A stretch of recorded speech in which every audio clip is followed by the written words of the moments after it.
Pada part sebelumnya, Liu mengejutkan Yu dan Lan dengan berkata bahwa Eng sedang menemui Kapten Jiao Tang untuk melepaskan status prajuritnya.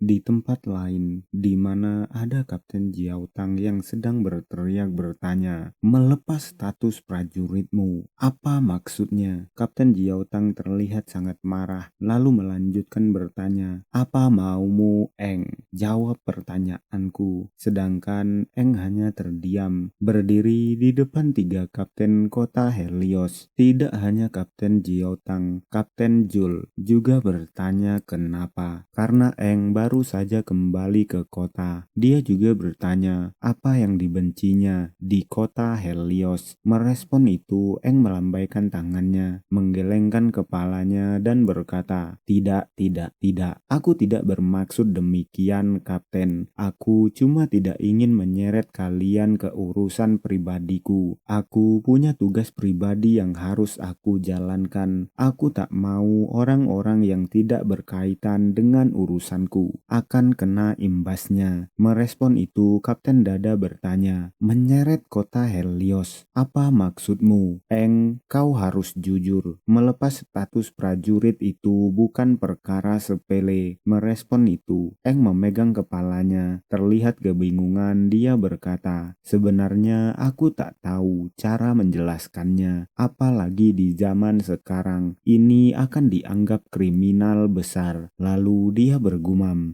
"Tidak bisa. Kalau aku mengungkapkan tentang kelahiran kembaliku dan aku adalah Eng yang sama dengan raja prajurit dahulu." Lalu dia menatap ke arah 3 kapten dan berkata, "Aku harus melengsarkan raja dan Six Talent yang baru. Tapi tolong percayalah padaku, aku tidak bisa menjelaskannya." Mendengar itu, membuat 3 kapten terdiam. Lalu Jul mengangguk dan berkata, "Dasar bocah nakal, jangan membuat kami jadi pusing." Merespon itu, 2 kapten lainnya terkejut karena Kapten Jul terlihat sangat santai. Merespon Kapten Jul yang sangat santai, Dada berteriak kepadanya, lalu berkata, "Aku tak paham maksudmu. Ceritakan saja semuanya. Cepat ungkapkan semuanya." Setelah mengatakan itu kepada Eng, dia meminta Jiao Tang untuk membantunya berkata kepada Eng. Mendengar itu, Jiao Tang menatap Eng dengan tajam dalam diam,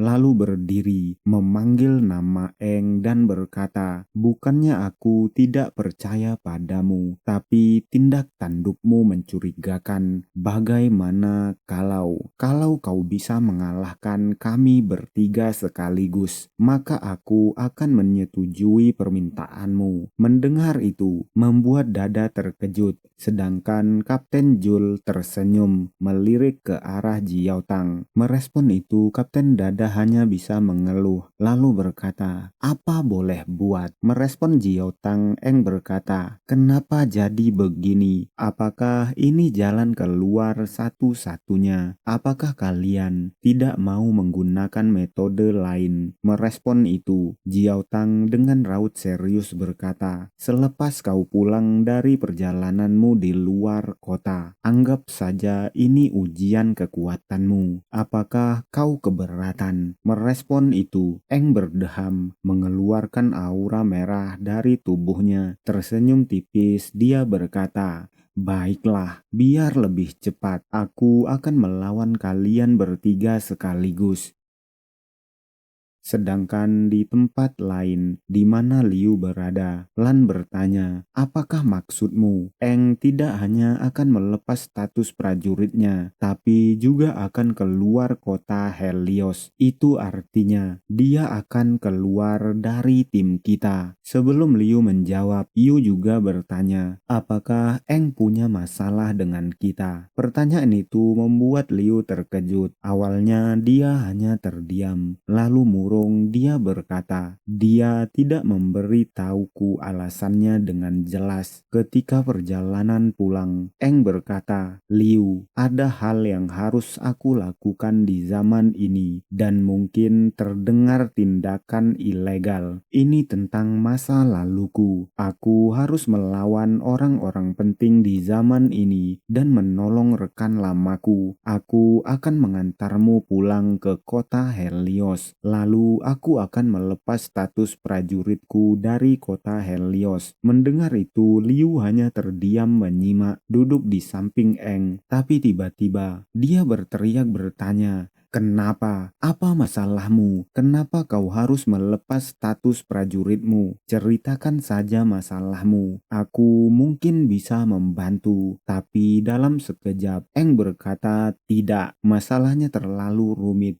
Kalaupun kau mampu membantu, kekuatanmu yang sekarang masih terlalu jauh. Tolong mengertilah." Mendengar itu, Liu hanya terdiam menatap ke arah Eng, lalu kembali ke masa sekarang. Liu berkata, "Itu saja, sisanya aku tidak paham." Mendengar cerita itu, mereka bertiga terdiam sejenak. Lalu Liu berkata, "Rasanya aku seperti beban bagi Eng." Merespon itu, Lan memegang jidatnya dan berkata, "Aku banyak belajar darinya. Kenapa dia harus pergi? Dia selalu membantuku dan selalu peduli pada rekan setimnya. Kalau dia memang sudah yakin dengan keputusan ini, dia pasti punya alasan yang kuat." Lan mengatakan hal itu dengan tangan yang gemetar, lalu berkata, "Kenapa?" Dia mengangkat tangan gemetarnya, mengeratkan giginya dan melanjutkan, "Aku sekarang tidak bisa membantunya, seolah-olah aku tidak berguna untuknya. Ini membuatku tersiksa." Lalu Yu berkata kepada Liu, "Liu, kau adalah orang yang paling tidak suka direndahkan. Kau masihlah kapten kita yang sama. Apa kau mau mengakui kekalahanmu kali ini? Apa kau mau menghentikan langkahmu?" Yu mengedipkan sebelah matanya sembari mengatakan hal itu, sedangkan Lan terlihat bersemangat. Dia berkata,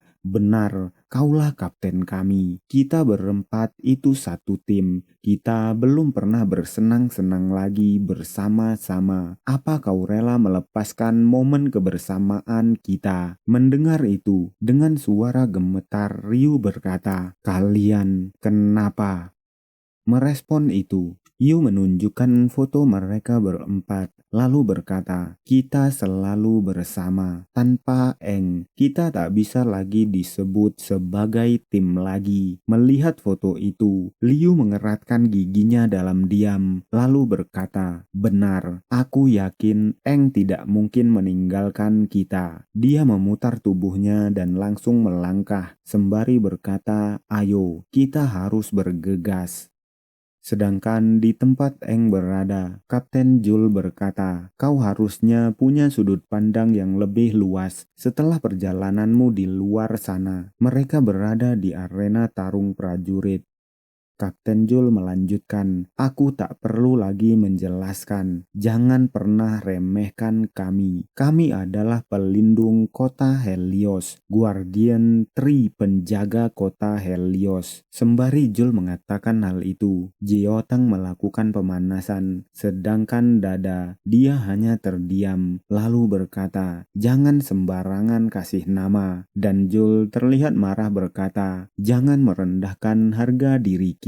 Merespon itu, Kapten Jul yang terlihat lesu berkata, "Tidak usah serius, kalian ini membosankan sekali." Sedangkan Eng yang mendengar mereka bertiga berdebat tersenyum tipis, terlihat canggung berkata, "Jadi, bagaimana aturannya? Bagaimana menentukan pemenangnya?" Merespon itu, Kapten Jiotang berkata, "Kau hanya perlu mengalahkan kami bertiga. Apakah kau masih mengira kira ini candaan. Jiao Tang mulai maju, mengeluarkan auranya. Dia berkata, "Eng, kalau kau bersikeras ingin melepas status prajuritmu, kau harus serius melawan kami. Aku tahu kau termasuk prajurit berbakat, tapi kau terlalu lama berada di dunia luar. Kau pasti sudah berlatih sendiri di sana." Mendengar itu, Eng mengedipkan sebelah matanya. Terkejut, dia berkata, "Tolong jangan marah, Kapten." Sedangkan Kapten Jiao Tang mulai mengeluarkan aura birunya. Dia berkata, "Kau berani menantang kami bertiga sekaligus. Besar juga nyalimu." Lalu dia bergumam, "Jangan sombong dulu, prajurit muda." Setelah menggumamkan hal itu, sembari melesat ke arah Eng, Jul berteriak berkata, "Maju!" Dan karena teriakan itu, kedua kapten menyusul maju di belakangnya. Dada berkata, "Eng, ini adalah tes kekuatan. Kau harus mengeluarkan seluruh kemampuanmu." Sedangkan Kapten Jiao Tang berkata, "Jangan main-main, biar aku mulai serangannya." Dia mengeratkan pijakannya sembari berteriak berkata, "Jangan lengah." Setelah melompat ke udara, Kapten Jiao Tang menyiapkan pukulannya ke arah Eng yang hanya diam. Lalu terlihat ledakan yang sangat dahsyat dihasilkan dari pukulan Jiao Tang. Tapi sayangnya, setelah asap-asap ledakan menghilang, pukulan Jiao Tang dapat dihentikan dengan satu tangan Eng. Hal itu membuat Jiao Tang terkejut. Dengan suara gemetar dia berkata, "Mustahil, bagaimana mungkin?" Sedangkan Eng berkata, "Tadi kan sudah kubilang, kalian bertiga harus menyerangku secara bersamaan." Eng mengatakan hal itu dengan tatapan yang tajam.